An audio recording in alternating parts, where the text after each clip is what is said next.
Okay, you ready? We're gonna take the elevator up to the second floor. Ha! Here's some coffee. I'm gonna get around to using that because I'm such an instant coffee lover. I have a grinder too, see there it goes, but I'm really lazy and then I have to wait for coffee in that French press? Nah. Tupperware, always. You always gotta have Tupperware because, you know, make a lot of food, throw it in there for the next couple of days. I would never make more than like 3 days worth. Here I have some potatoes. They're gonna get cooked eventually. I like to keep potatoes kind of on standby because you just pop the eyes off. They're gonna be good for like eons.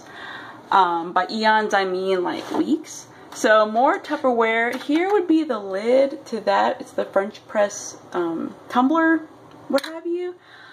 Mug, lids. That's another thing is that, so here we go. Oh, my beloved Natural Grocers is that, you know, I hated, you know, getting almond butter, but at least on the bright side you get this free Tupperware and it's a really good container. But you can take this to, if you want to fill it up with like bulk things, you can take it to, I'll say any kind of bulk place like Whole Foods, and they'll put the tear weight on there.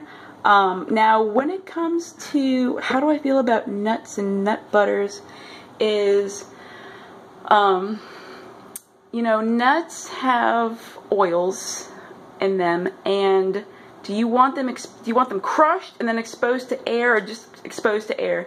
Not really. So I kind of, it's just such a hard thing to do, you know, to justify, is that do you take that container to a place like Whole Foods and fill it up with peanut butter? You think about it, at Natural Grocers, or not me, but some of the guys that do it, they clean the machine every time they use it. So in one day, they will churn a whole bunch of peanut butter, or they have a separate machine just for almond butter, so there's no cross-contamination, and they churn a whole bunch of almond butter, clean it out, I mean, with a toothbrush, and until next time. Whereas places like Whole Foods ask them, like, hey, do you clean this every day? Or are the oils still being exposed to oxygen? Like, how often do you clean this? Are there, you know, because mold, mildew, funky things, like I'm not going to say I'm like a dirty person, but, you know, there's a time and a place, and it's definitely every time, every day that thing should be cleaned, and I kind of doubt it. So if, you know, I think I'm going to start getting into making my own nut butters, but in the meantime, I kind of go between the two. Like if I lose Tupperware, like there's here's charity. There's like a dog that's thirsty, like my roommates. I always put out something like that to fill it up with water, to give the dog some water. So, but as for right now, it's working as extra Tupperware. I still got about 2 minutes to make this a 5-minute video. It's basically a Tupperware fest. Have a glass bottle because you never know. Look how splattery, funky.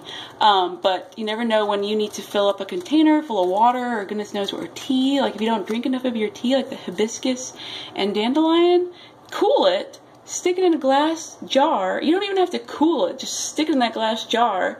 Never want to do plastic, hot tea plastic. And then schliz out, wait for it to cool, and then put it in your refrigerator. I have some organic basmati rice. This was something I had to pick up, but I was like, free Tupperware. Man, the more free Tupperware, you know, good ones. Hold on to that. Oats. If I ever run out of oats, it'll be a sad day. And then, quinoa. We're going to talk about it real briefly. So, wonderful little quinoa. It's actually a seed. And I believe it has a great amount of amino acids, so it's really, really decently high protein, and I want to say high lysine. We're going to talk about it. I don't eat meat, and ever since I was 16 years old, and you can ask my mother because she hated me when I was a teenager when I didn't eat meat or anything. Really got to be careful. You have to be, but I mean, you should be anyway when it comes to your nutrition. Be careful and, you know, think about what you're putting into your body. You know, with meats, they're very high in like sulfur and that whole acidic environment, you know, situation. So I'd say stick to Whole Foods. You know, if you are concerned about your protein, and, you know, consider adding quinoa to your diet. I try to make a big old bushel. Like, I'll tell you what, I fill up that there mug with a thing of quinoa, throw it in a pan, cook it, and you know it's cooked once the little ringies on the outside fall off. You know, you just eat it like rice, but super good for you.